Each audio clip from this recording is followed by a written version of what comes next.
Howdy do y'all, this is John, and welcome to the conclusion of my 4th Annual Horror-Athon. Today we will be talking about Wes Craven's New Nightmare.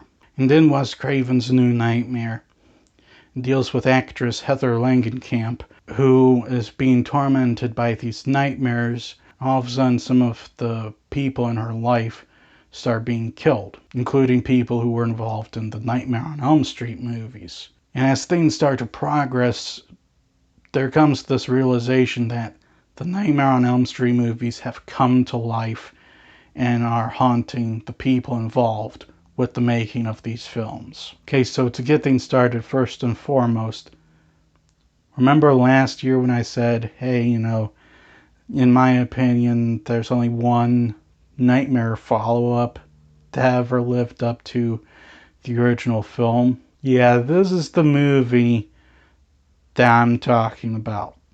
And it's not even really a true Nightmare on Elm Street movie. It's more of an original story created by Wes Craven himself that happens to have a lot of nightmare elements to it, including the character of Freddy Krueger. And honestly, I think that is both its greatest strength and also its biggest weakness, because this is a divisive film among Nightmare on Elm Street fans. I know I'm probably going to have some people having a field day in the comment section, but oh well. And that's because it does its own thing, but it's not really a continuation of the previous 6 movies, which I know upsets a lot of Nightmare fans, and I'm not here to negate or bash on them for having that opinion.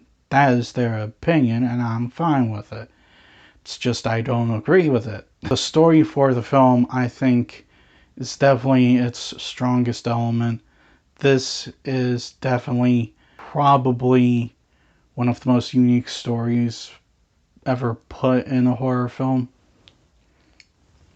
Why not have the cast and crew of this very famous movie be tormented by the thing they created? And there is an explanation about it, and honestly, it actually kind of makes a little bit of sense. Why is Freddy Krueger coming into our reality? They explain it, and it's like, oh, that's interesting. And that doesn't hurt the film at all. They also use Freddy Krueger very sparingly. They only really bring him out when the story calls for him to be brought out. And again, I think this is a strength on the movie.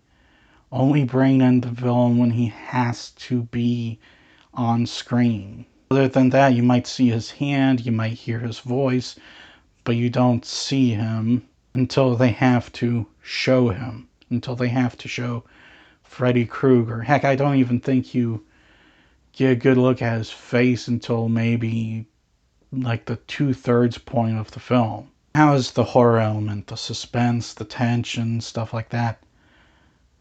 As per usual with Wes Craven, when he's in his A game,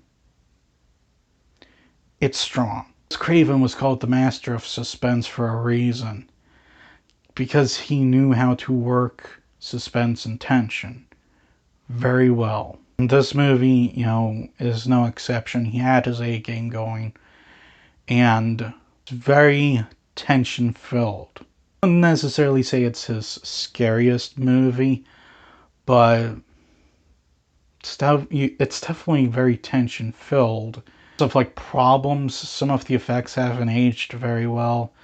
Then again, it's like that with the first Nightmare on Elm Street as well. Some of the effects are definitely rough looking. I'm not gonna lie. They are. That's really it. At the end of the day, I think Wes Craven's New Nightmare is probably one of the most underappreciated horror films of all time. Bottom line, this movie had everything going for it. It's a strong story. Characters, many of them are literally just fictional versions of the actors themselves. Say this, if you watched the movie years ago and were disappointed, I would recommend giving it a second chance. I give Wes Craven's New Nightmare a 9. Well, that's all the time I have for today. Please hit the like button if you enjoyed this video. Please also subscribe if you're new to the channel. And as always, please remember, the Badetsky will return.